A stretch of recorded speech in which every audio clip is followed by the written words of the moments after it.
puas hati dah apa kita buat, jangan silap satu. Nombor dua kata Rasulullah, jihad sabilillah. Itu dia kena jihad ya, sampai Ikhwanul Muslimin Hasan Al-Banna dia kata tambah, kalau kira dia kata rukun iman tu boleh tambah jadi 7, aku masukkan jihad sebagai satu. Kita nampak itu kata Hasan Al-Banna, pengasas kepada Ikhwanul Muslimin dunia, pertubuhan Islam yang terbesar di dunia, yang sangat-sangat digeruni oleh dunia Islam hari ini. Dunia Islam yang tak betul ialah yang tak suka oleh orang dia.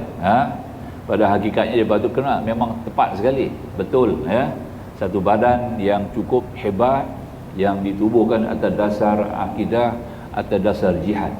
Itu Ikhwanul Muslimin, tuan-tuan. Pengasas dia adalah Hasan Al-Banna. Sampai ke menantu dia sendiri, Syekh Dr. Muhammad Sa'id Ramadan Al-Buti, the second Ghazali, yang panggil dia Ghazali yang kedua. Dia punya alim sungguh, jihad, mati ketika sedang khutbah Jumaat, khutbah di Masjid Syria, turun bom, jatuh bom kata dia, habis masjid dengan dia sekali.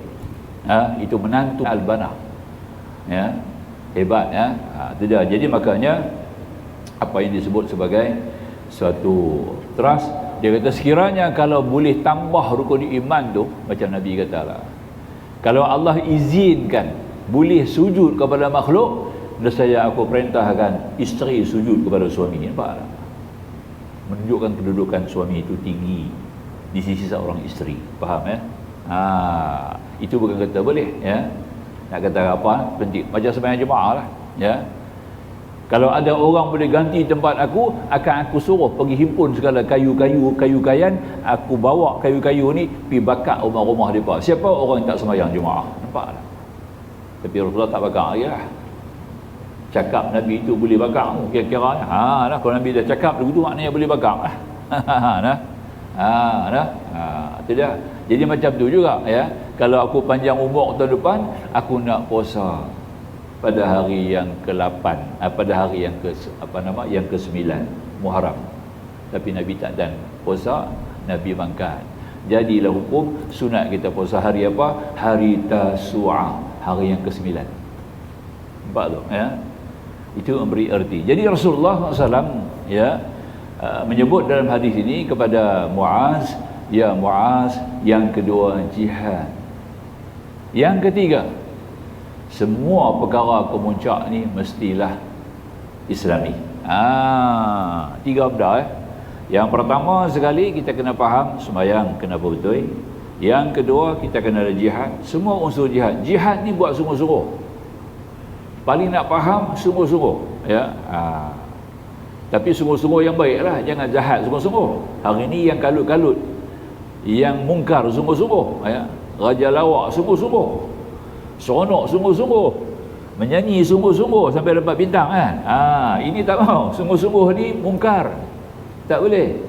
Sungguh-sungguh ni makna kata yang membawa kebaikan, kebajikan kepada manusia, khususan umat Islam di atas muka bumi. Kemas kita punya daulah, kemas kita punya siasah politik. 2 perkara tu kena kukuh. Nampak tak politik kita pun kukuh, bumi yang kita pijak sekarang pun kukuh. Dua-dua ni kalau kukuh, makna kata 4 perkara yang sebelumnya tadi elok. Kita punya akidah elok.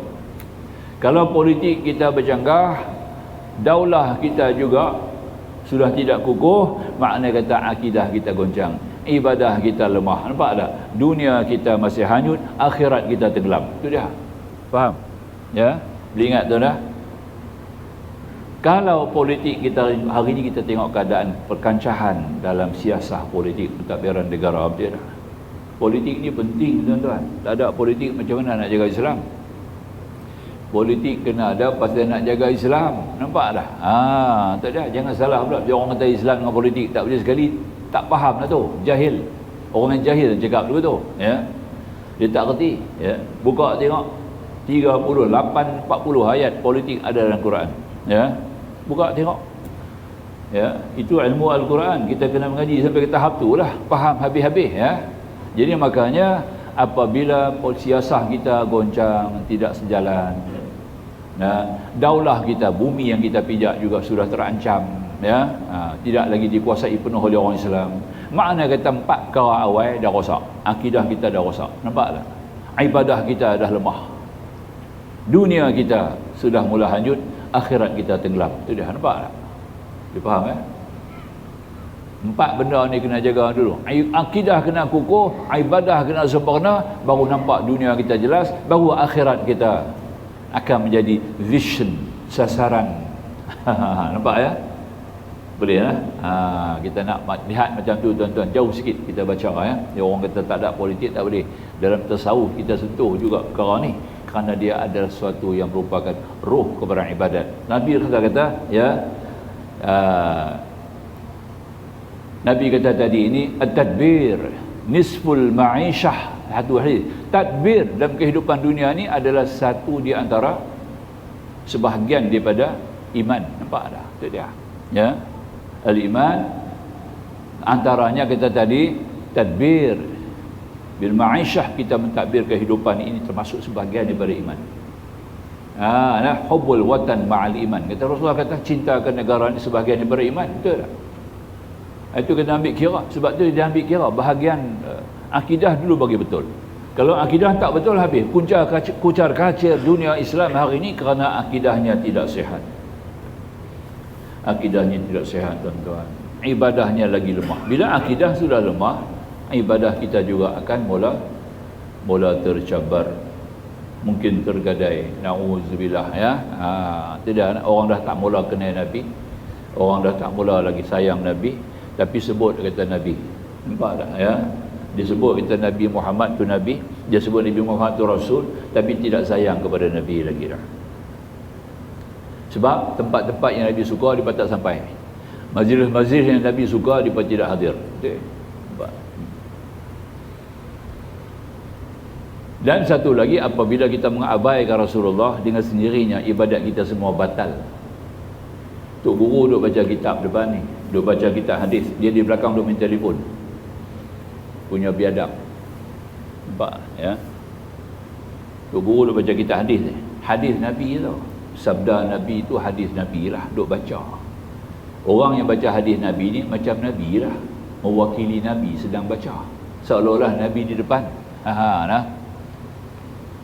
Tak gitu kan?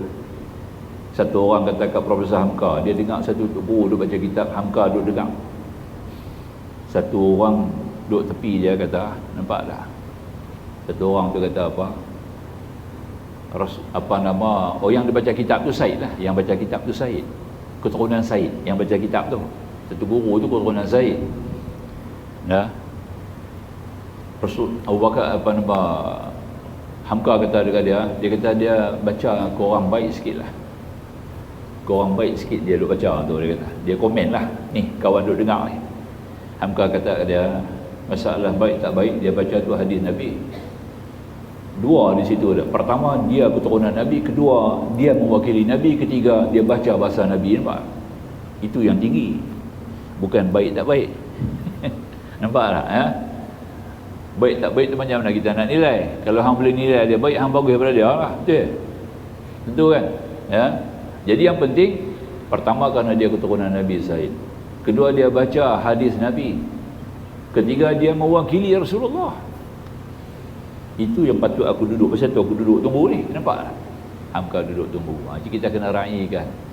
Duduk di belakang main telefon, habis ibadat dia semua batal. Nampak tak? Siap sekejap tuan-tuan lah. Kalau tuan-tuan tak mau dengar, keluar. Kalau ada urusan, tak siap, keluar. Kalau Tok Guru nak baca hadis, kalau kita ada kerja kan, balik keluar siap. Jangan duduk di belakang main telefon. Hebat sangat telefon. Dah main lah. Itu dia. Dia duduk WhatsApp. Penting telefon lagi. Dia baru dengar. Seolah tidak mengendahkan Rasulullah. Tak indah Rasulullah jadi apa? Antahbata a'malukum wa antum la tash'urun. Maka batallah amalan-amalan mereka sedangkan mereka tidak sedar. Batal habis amalan tu kerana dia mengabaikan, dia tak indah Rasulullah. Nampak tak? Nampak tu? Ya. Dia tak indah Rasulullah, hadis Rasulullah tu patut kena dengar. Itu kita kena baca hakikat dia, jangan baca lahir dia, tengok kepada hakikat dia. Ni jadi banyak tuan-tuan. Saya pun takut nak baca hadis, kadang-kadang mengajar kitab-kitab nak baca kitab hadis ni takut, sebab orang dengar hadis ni dia tak tahu ra'i hadis Nabi. Tapi kata cinta Nabi, pembohong. Kita hadis pun tak mau dengar. Apa jadi? Umat Nabi Nuh AS. Nampak tak? Umat Nabi Nuh ni, bila Nabi Nuh bercakap, dia duduk telinga. Kita hari tak duduk telinga, kita ganti dengan aktiviti lain. Nampak tak ya? Sama juga khutbah. Tengok khutbah, kalau khutbah orang main telefon di belakang, habis lara dia punya Jumaat, tak dapat Jumaat itu, tak dapat pahala. Walaupun taksir sah dia buat Jumaat, daripada segi pahala fadilah hilang, tak dapat apa. Nampak tak? Kosong. Kenapa? Kerana bercakap mengabaikan khatib yang baca khutbah. Faham? Macam tu jugalah dalam pembicaraan kitab-kitab hadis. Bila Tok Guru baca hadis, kita nak keluar, kita bagi satu hormat saja. Kita bagi satu hormat, buat tangan begitu, kita dari keluar. Nampak tak ya? Aku ada urusan kerja nak keluar. Nampak tak? Ni dia tak keluar, dia duduk dalam tu, dia main telefon. Punya biadab. Kita guna bahasa tu lah nah. Hang tak tahu hormat Rasulullah. Amalan dia hapus habis, batal dia punya amalan semua tuan-tuan. Tuan-tuan habaq begitu kat depa nah. Ini sahih ni. Baca ayat kursi, ayat apa, suratul Hujurat, ayat ni Hujurat ni ya. La ya ayyuhallazina amanu, wahai orang beriman, la tarfa'u aswatakum, jangan kamu angkat suara-suara kamu melebihi suara Nabi, fauqa sautin Nabi, lebih pada suara Nabi, wala tajharu lahu bil qaul, jangan kamu menjahirkan kamu punya suara terang-terang. Nampak tak? Cakap deras dalam masjid. Mengajak tak apa macam saya ni. Antahbata a'malukum wa antum la tash'urun, maka dengan demikian itu batal amalan-amalan kamu semua sedangkan kamu tidak sedang. Dia keluar masjid tu, amalan dia apa? Antara lah, kosong buku dia. Nampak ya? Hanya semata-mata kerana mengabaikan mendengar hadis Nabi sallallahu alaihi wasallam. Nampak tak? Tapi kata Nabi ya, kata aku cinta Nabi, hari cinta Nabi penuh, komun mana dia betul. Nampak ya? Tu itu ya, maulud Nabi belarak gitu. Tapi dia sendiri tidak menzahir penciptaan Nabi SAW. Itu kita kena ingat baik. Saya pun nak takut bila nak baca kitab hadis tu, jenuh lu fikir mesti ada seorang luar pelaku tu. Kita tegur dia malu. Nampak ya? Kita tegur on the spot dia malu, tapi rasa kena tegur lah. Tak tegur dia rugi lah ya? Nak tegur pula orang kebah, orang besar. Yang tu yang susah. Kalau orang kecil-kecil tak apa lah, besar pada jawatan lah, ada kedudukan ni orang tu ya? Orang tu duk baca khutbah tau, duk baca khutbah Jumaat ya? Masya Allah. Saja kita kait bila sedikit hukum tuan-tuan, nak jaga tu amalan kita. Cinta Rasulullah tu kena dalam sikit-sikit lah. Macam mana kita nak kuasai kecintaan dengan benar. Ini artinya kita sudah ada satu gangguan yang tidak sihat yang disebut sebagai syirik yang kita nak baca sekarang. Sambung. Jadi kata musannif ya, tetapi apabila kita berada dalam dosa dan kesalahan ataukah kita tidak sunyi dia keraguan dalam mencapai sesuatu, maka kita akan sentuh oleh kesusahan dan kegundahan sebab kita belum begitu yakin yang bersifat keimanan yang mantap terhadap keadilan Allah Subhanahu wa taala. Ya. Permohonan nombor 3. Permohonan kepada Allah agar disucikan kita daripada syirik dan kemusyrikan. Syirik ni bukan syirik orang-orang munafik, bukan syirik orang-orang musyrikin. Faham? Syirik secara musyrikin yang dianut oleh orang-orang musyrikin ada 4. Syirik ni kita tak sentuh. Syirik ni syirik dengan urusan syariat zahir. Tauhid, bab tauhid tapi syariat zahir. Pertama syirik besar, asyirkul akbar.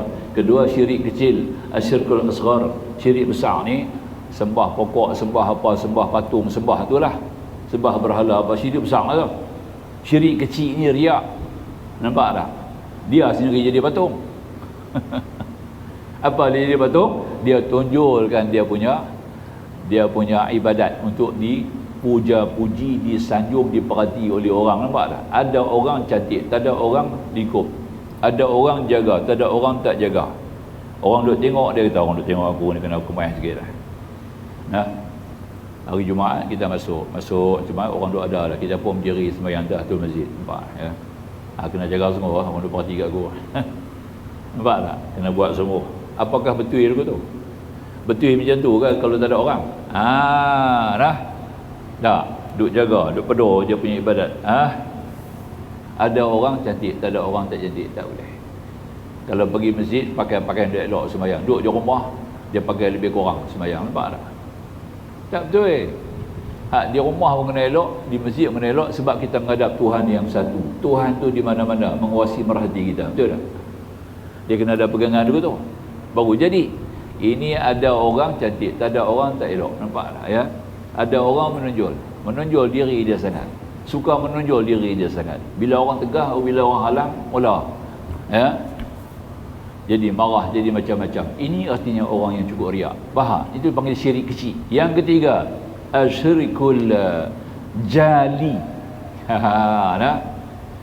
Jali ni dia nampak serang-terang syirik itu sebagai besar, seolah-olah umpama kata tadi, makan ubat bagi sembuh dia. Nampak tak?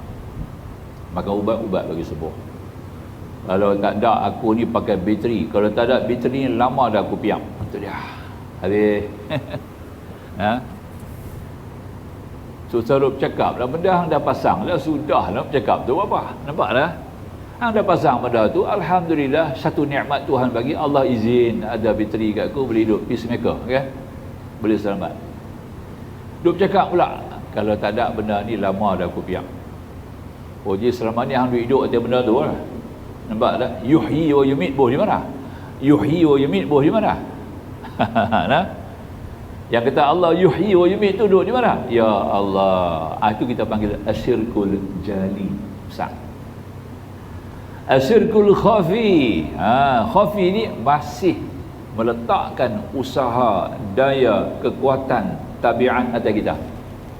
Nampak tak? Aku sembahyang, aku semua, aku. Nampak tak? Kita kena ke ayam ni, bab kita mengaji bab ni lah. Dia kena keluar daripada sarung manusia tu, kena keluar. Sarung manusia pakai apa tuan-tuan? Ikhtiar. Pakai apa lagi? Kasab, tenaga. Pakai apa lagi? Ya, ikhtiar. Pakai pilih. Pakai apa lagi? Pakai nyawa, pakai roh. Nampak tak? Pakai tenaga, pakai ilmu. Betul tak? Ya. Ini adalah sarung manusia, kena keluar. Keluar pada sarung manusia. Nampak tak? Masuk kepada wilayah rububiyah, wilayah ketuhanan Allah Subhanahu Wa Taala. Jadi maknanya kalau kita masih menandar kata aku, maka tu orang yang bila menyadarkan kepada ibadat dia punya kuasa, dia punya kemampuan, keupayaan dia akan tuntut bila apa-apa yang dia tak dapat. Nampak tak?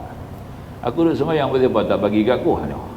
Pasal dia kata dia sembahyang, bukan anugerah Allah. Inilah yang diketahui dengan syirik yang kita nak baca sekarang ni. Faham ya? Maka itu permohonan kepada Allah agar suci kita daripada syirik dan kemusyrikan. Misalnya kita mengandalkan, kita sandak kat kita, kepandaian kita, perbuatan kita, usaha kita dan sebagainya pada mencapai sesuatu, padahal kita lalai dan lupa kepada Tuhan yang telah menciptakan kepandaian kita itu, perbuatan kita itu dan sebagainya. Maka bergantungnya hati kita pada hal-hal demikian itu disebut dengan syirik menurut kacamata ilmu tasawuf. Itu dia. Faham? Ya? Tak boleh sandak tuan-tuan, jangan. Kita dah faham bahawa Allah satu saja kuasa yang wujud. Pada alam maya pada ini satu. Sifat